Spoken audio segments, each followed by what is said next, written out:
is Shum. It's actually a real honor to be here. I end up giving a lot of presentations every year, but I don't think I've ever given one where the crowd has been this lively, this diverse, and where I have all sorts of family members in the audience. So as I was walking up the stairs, there's another thing that hit me, which is right across the street here, there's the elementary school Dardania. So actually the first 5 years of my life I spent there in that school. So the foundation for my academic career and all of the follow-on work was actually laid right there. So I'm forever indebted. So today, enough with the sentimentalities. Today we're going to talk about human speech and how it provides some insight into the brain itself, right? So of course, speech is this information-rich signal. It contains a lot of information. We use it to communicate, obviously, but it also says a lot about us. I mean, think about these words that I'm generating right now. So in order for me to convey these ideas to you, I first have to convert these ideas into some sequence of words. Take those words and put them in the right order, according to the rules of the English language in this case. And finally, when I've sort of thought about that in my brain, I send signals to the muscles that help me produce the individual sounds that make up the speech. So that's a very complicated process, and it happens on the order of tens or hundreds of milliseconds, right? And it recruits this vast neural network in the brain. And if there's a disturbance to any of the nodes in that network, it becomes apparent in the speech signal. So you have some clear, concrete examples of this, especially last night at ODA. If you end up drinking too much, it impacts your speech. You start slurring your words. So that's a real sort of a manifestation of what I'm talking about. But it manifests itself in other sort of more important ways as well. In my lab at ASU and also in my company at Oral Analytics, we developed technology to try and reverse engineer what's happening in the brain by analyzing the speech signal. And so that's what I'll talk about today. The presentation will actually be centered around two case studies, of public figures that developed a neurological disease, and then using the power of the internet, we go back in time to analyze their speech to see if we can identify early signs of their disease. So with all of that as an introduction, let's go ahead and get started. So I teach a class at ASU on the way that humans produce speech and the way that we can computationally model it. So this slide is basically a semester-long class compressed into a single slide. So I'm going to go through and kind of identify all of the different steps involved in speech production, and then hopefully with your help and some demonstrations, we can all learn something. So the first step when if someone asks you a question, the first step in sort of responding is first formulating what words you want to say, right? So you formulate a response in your head, and then the interesting thing happens. So you send a signal to the muscles associated with the speech production mechanism in the body.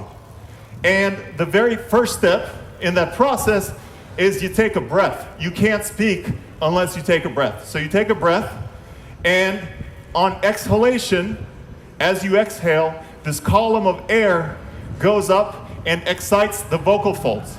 So I want everyone to do this. Take your fingers and put them right here. Take a deep breath and say, ah. So you should feel a vibration. That vibration is your vocal folds vibrating. If you increase the loudness of the phonation, so if you say, ah, you feel the intensity of the vibration increasing. Women, in general, their vocal folds vibrate faster than men's because they're smaller. And so this bursts of air open and close them hundreds of times per second. If we had the ability to put a microphone right here where these vibrating vocal folds are, you would hear this buzzing sensation. And this buzzing sensation is what we associate with the unique patterns of your voice. So my buzzing sensation is different from yours, and things like pitch, for example, women have a higher pitch, men have a lower pitch as they speak.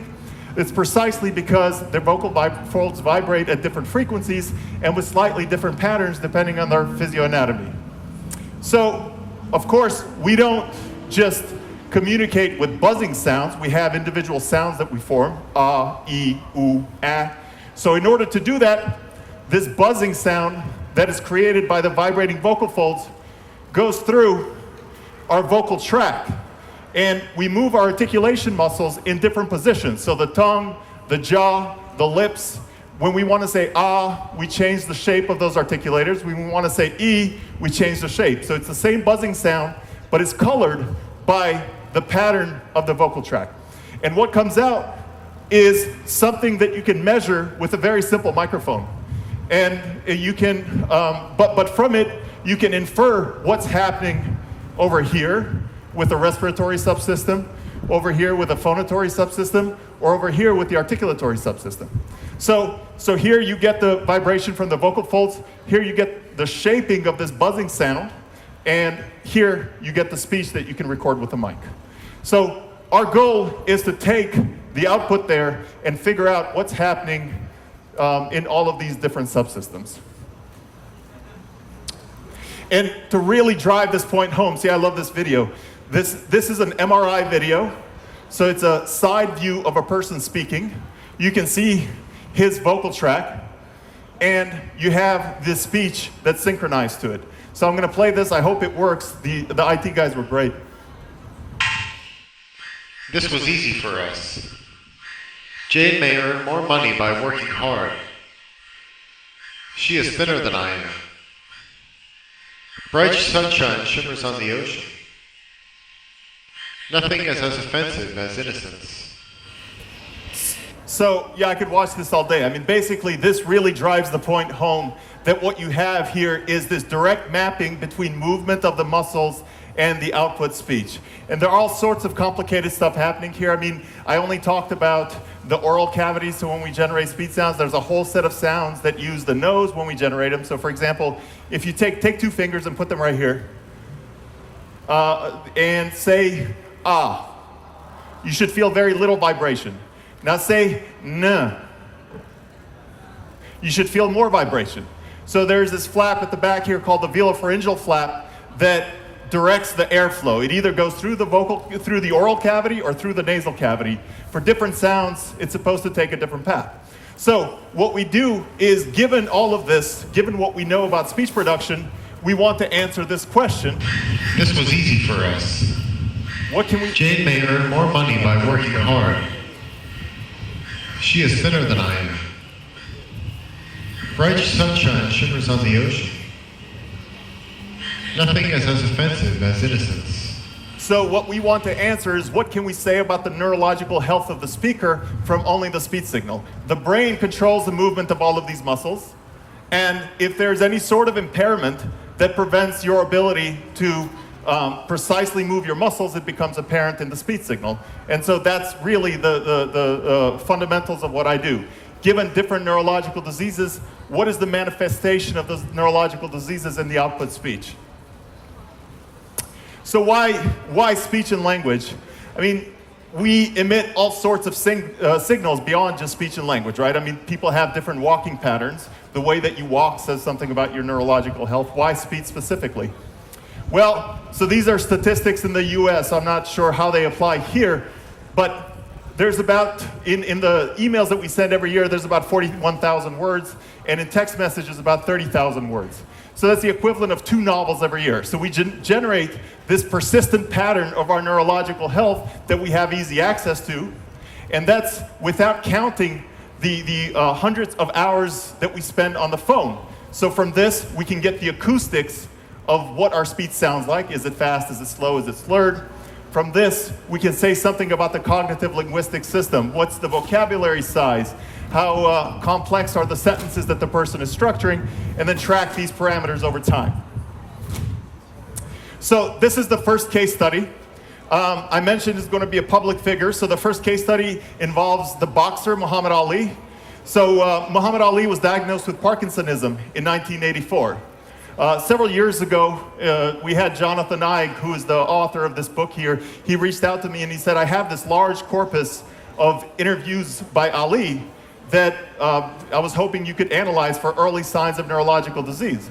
So he gave me all of the interviews before 1984 and said, you know, is there any, given what we know about how Parkinson's disease manifests itself in the speech signal, can we identify early changes? And so, of course, I immediately said yes. This is a very exciting project. So how do we do it? Well, without getting into details here, there's sort of broadly speaking 3 steps. The first is what we call speaker diarization. So this makes use of artificial intelligence, machine learning, to take the individual interviews and split them up into parts where it was only Ali speaking and not the person conducting the interview. And from each of these clips, we measure 2 sets of parameters. So something called the vowel space area, which is a measure of how precise his articulation is or whether or not he's slurring his words. And very specifically, it really measures how distinct the individual vowels are. For example, a, I, U, A are very distinct. A, I, U, A are not very distinct. And we also measure prosody. Prosody is the rhythm associated with language, and in particular, speaking rate and intonational variability. He was a very animated person. So we wanted to see how his patterns of speech animation changed over time. So here's just a couple of graphs here. What you have along the x-axis here is the year during which the interview was conducted. Along the y-axis is how quickly he was speaking, so his speaking rate in syllables per second. And every single one of these dots is one of those interviews from the first slide. So you can see this persistent decline from 5 syllables per second, which is quite fast, all the way down to almost 2.5, so almost a factor of 2, which is highly, highly unusual. There's 2 outliers here that I'll briefly mention next, but the idea is this decline in speaking rate is very, very unusual. And you see the same thing with this vowel space area. So the red represents his speech after 1978. There's this compression in all of those vowels. They all start sounding more and more like each other, whereas before 78, his articulation was crisp. But you don't have to take my word for it. Actually, we took a snippet of every single one of these interviews and concatenated them together. You can actually hear it yourself. No, sir. That's an embarrassment. I'm supposed to be free. I don't have to be. Joe Frazier dreamed, Joe Namath. If he dreamed he fall Like that, right. Now short arms. Well, hold it now. He's don't. none of that pretty brown-skinned babies. Pakistanis love their culture. Really, yes, I think the boxing game should stay alive. I think every contender should get a shot at the title. I think I played around for 4 or 5 rounds that I shouldn't have, and The fight is when that happens and it's really sold out by then. But it actually puts fear in your opponent. And a lot of times I've been in my car, I was in Chicago last week in Skidrow where the wine heads are, and I just ride. well, I think I'm going to control him or help my wife to Civilized and so clean and so the city is just like. That's why people are so shocked when I lost to Frazier. No excuses, he won. I'm Democrat and a Republican, so I'd rather not see man named Catholic until it clashes with the mentality. So those all happened during his 30s and 40s. Hopefully you could hear the decline in speaking rate and the decline in precision over time. Now there's also this big confound here that you should all be very wary of, which is he was periodically getting hit in the head. He was boxing. So how did that play a role? Well, we actually worked with a boxing analytics company to identify the number of times he was punched, where he was punched, how hard he was punched. All of that is in the paper. I have a link at the end if you want the details. You can. So that's a little bit of homework. This format isn't conducive to that sort of detail. Okay, the second case study is President Ronald Reagan. So President Reagan was diagnosed with Alzheimer's disease in 1994. Alzheimer's is different from Parkinson's disease. So Parkinson's disease is a movement disorder. It impairs your ability to move your muscles, and as a result, you get slurred speech. Alzheimer's is a cognitive linguistic disorder, or a cognitive disorder. It impairs your ability to think of the right words to say in the right context, to structure complicated sentences, and so the analysis we do here is not so much looking at the acoustics of the speech signal, but rather looking at the complexity of the language and the words used, right? So we analyzed, President Reagan gave 46 press conferences during the 8 years he was in office, and each one had a Q&A session. That's a cognitively very taxing task. Someone asks you a question and on the spot you have to answer. So in that context, we analyze only the answers to these spontaneous questions that were asked. And what do we measure? Well, what happens when you can't think of the right thing to say? Well, several things, right? So your vocabulary size decreases. So we looked at these proxies for vocabulary size, so the number of unique words or how often he repeated himself. The number of distinct ideas expressed in language. So car and vehicle represent two different vocabulary words, but they represent the same idea. And the third is word fillers. When you can't think of the right thing to say, you say things like, or well, or you just pause for an extended period of time. And if you really can't think of the right thing to say, you use what's called a high frequency filler. So instead of saying, give me that coffee mug, if you can't think of the word coffee mug, you say, give me that thing as an alternative. So we analyze these from these press conferences. And I'll show one of the graphs here. This is basically represents, this is a proxy for vocabulary size. So how his vocabulary size changed over the years. Here you have the press conferences at the beginning of his term, here at the end, and you see this decline in this proxy for vocabulary size. There was in fact about a 10% decline in his vocabulary size for the duration of the time he was in office.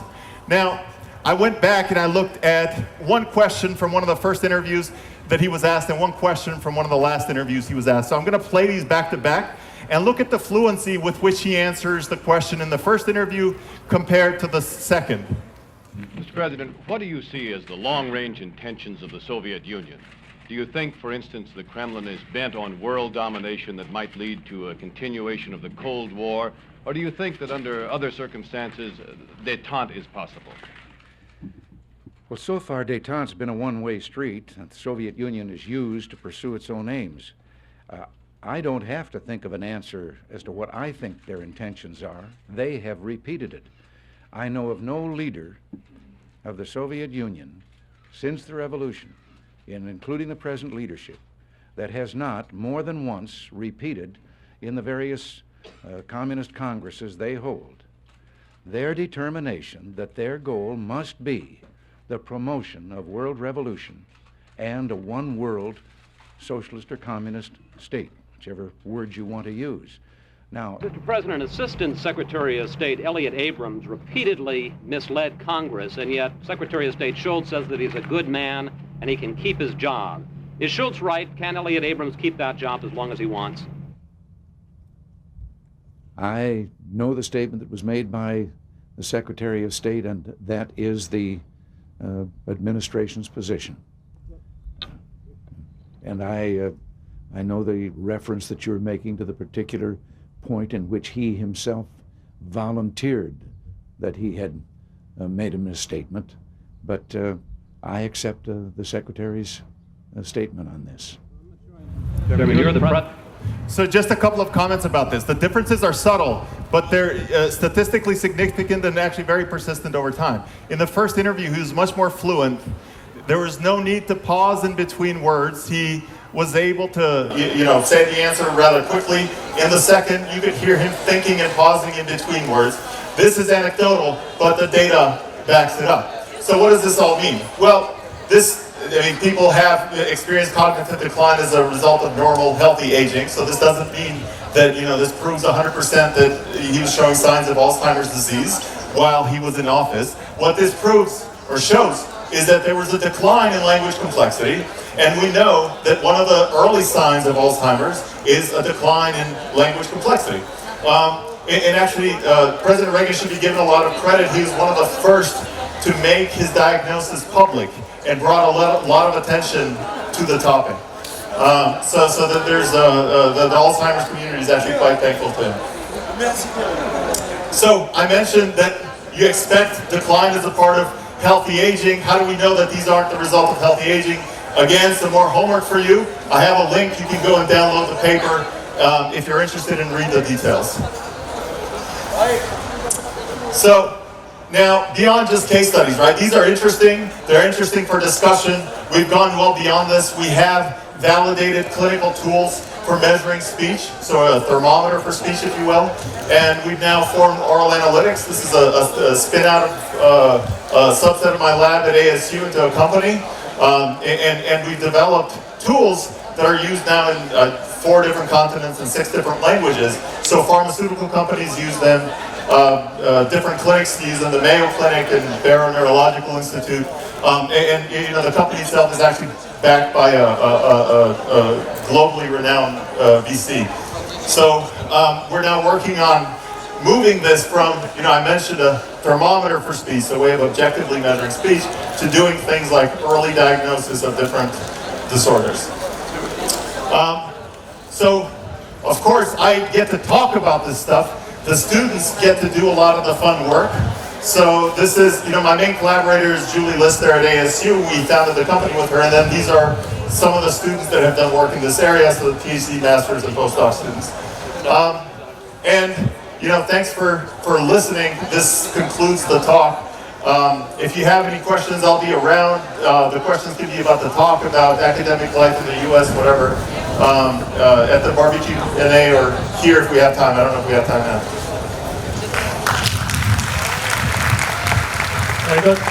Okay, Visar, I think we have time for one question. Does anyone from the audience wants to have it? Or I will take that opportunity. We have one. Can we pass the microphone to the center? Great talk, Visar. So, a question about artifacts and your measurement. So, Reagan going through 2 terms, you know, 8 years, that obviously there's a lot of fatigue from day 1 to the last year. So, how do you control for these other factors? Yeah, that's a great question. So there's, I mean, you could have, for example, fatigue be a problem, or you could, you know, over time determine that it's politically advantageous to change the way that he speaks to reach different audiences. So there's no way to 100% control for that. What we did to try and mitigate those effects is we actually had a control group. So a set of presidents that were near an age that did not exhibit signs of Alzheimer's and compared against them. And so there, against that group, you see these lines that are flat that don't display a decline. But that's a great question. Yeah.